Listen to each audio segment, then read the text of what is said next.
¿Qué pasaría si les dijera que la clave de casi todo el software moderno, desde los lenguajes de programación hasta las apps del teléfono, se basa en una idea súper simple, de por allá de los años 30? Bueno, pues hoy vamos a desentrañar el cálculo lambda. Es una idea, fíjense, tan elegante como fundamental, que viene siendo como el motor secreto de la computación que usamos todos los días. Para entender esto, nuestra historia arranca con una pregunta. Una de esas preguntas fundamentales que traía de cabeza a los matemáticos y lógicos a principios del siglo XX. Y miren, esta pregunta no era nada más un ejercicio académico, ¿eh? Encontrar la respuesta era poner los cimientos para todo lo que vino después. Estamos hablando desde la teoría de la computación hasta las computadoras que tenemos hoy. Y justo en los años 30 aparecieron dos respuestas, y no podían ser más diferentes entre sí. Por un lado, teníamos la famosa máquina de Turing, un concepto muy mecánico, muy intuitivo, fácil de imaginar. Pero por el otro, teníamos una idea radicalmente distinta, el cálculo lambda. Este proponía que la computación en realidad no tenía nada que ver con máquinas, sino con algo mucho, mucho más puro, más abstracto. A ver, la máquina de Turing es bastante fácil de visualizar. Es como si nos imagináramos una cinta infinita, piensen en un cassette viejito, pero sin fin. Y tiene un cabezal que puede leer, escribir y moverse para adelante y para atrás. Cada cálculo es literalmente una serie de pasos físicos en esa cinta. Digamos que es como el abuelito conceptual de todo el hardware. Pero, del otro lado de la moneda, Alonzo Church llegó con algo totalmente diferente. Él se preguntó, ¿y qué tal si pudiéramos reducir toda la computación a su forma más pura, más elegante, usando nada más que el concepto de funciones? O sea, olvídense de las cintas, de los cabezales, aquí hablamos solo de la pura elegancia de las matemáticas. Y aquí es donde la cosa se pone de verdad interesante. Porque ¿saben qué? Todo este sistema tan potente se basa en un par de reglas, increíblemente simples. De hecho, son solo dos, nada más. Ok, regla número 1, la abstracción. Suena complicado, pero no lo es. Es simplemente la forma en que creamos una función. Para eso usamos la letra griega lambda, la lambda, que es como levantar la mano y decir, oigan, voy a crear una función que necesita un argumento. Si programan, es exactamente como definir un parámetro. Y miren, este es el hola mundo del cálculo lambda. Se lee lambda x.x. ¿Y qué significa? Es súper sencillo. Crea una función que recibe un argumento, vamos a llamarlo x, y lo único que hace es devolver esa misma x. Es la famosa función identidad. Parece una tontería, pero es, fundamental. Y vamos con la segunda y última regla, la aplicación. Esto es todavía más fácil. No es otra cosa que usar o llamar a una función que ya creamos. Para hacerlo, solo pones la función junto al argumento que le quieras dar. Y ya. Vean qué fácil funciona esto en la práctica. Agarramos nuestra función identidad, esa de lambda x.x, y le aplicamos al argumento y. ¿Qué hace el sistema? Pues simplemente reemplaza todas las x que encuentra por una y. El resultado obviamente es y. Y eso es todo. Literalmente esas son todas las reglas del juego.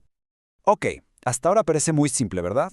Pues agárrense, porque aquí viene la parte que es casi un truco de magia. Con este sistema pero tan minimalista podemos empezar a construir conceptos súper complejos desde cero. Por ejemplo, ¿qué les parece si con estas dos reglas inventamos los números? A ver, yo sé que suena rarísimo, contraintuitivo, pero la idea es que no necesitamos tener conceptos de número o de verdadero y falso ya definidos, ¿no? Todo, absolutamente todo se puede construir simplemente anidando funciones, una dentro de otra.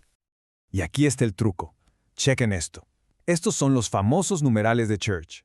Fíjense en el 0. Es una función que toma dos cosas, s y z, y siempre devuelve la segunda, la z.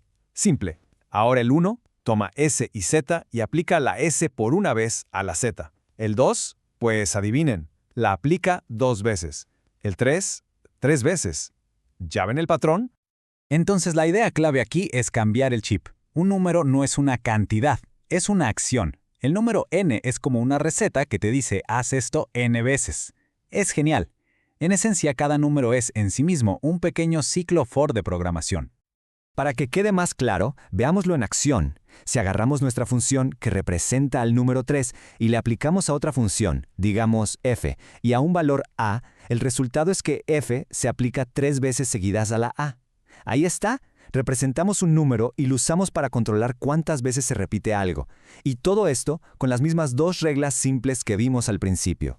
Bueno, entonces, el punto crucial de todo esto, y es importantísimo, es que no es nada más una curiosidad matemática. No, esto es literalmente el plano, el ADN, sobre el que se construyeron muchísimos lenguajes de programación. Y sus principios, créanme, siguen más vivos que nunca. La línea de influencia es súper directa. Miren, empezamos con la teoría abstracta de Church en los 30. Luego, en los 60, nace Lisp, uno de los primeros lenguajes de alto nivel, y está empapado de estas ideas. En los 70 llega ML, que pone las bases para los sistemas de tipos que usamos hoy. Y ahora en la actualidad, cosas como las funciones anónimas o las famosas lambdas en Python, Java o C# son un eco directo de todo esto. Esta cita, la verdad, es que lo resume a la perfección. Piénsenlo así. De la misma forma que el hardware de una computadora entiende código máquina, los que diseñan lenguajes de programación usan el cálculo lambda como una especie de lenguaje universal fundamental. Les sirve para describir y sobre todo para razonar sobre cómo van a funcionar sus lenguajes. Pero esperen, que la influencia va todavía más allá de la sintaxis de un lenguaje.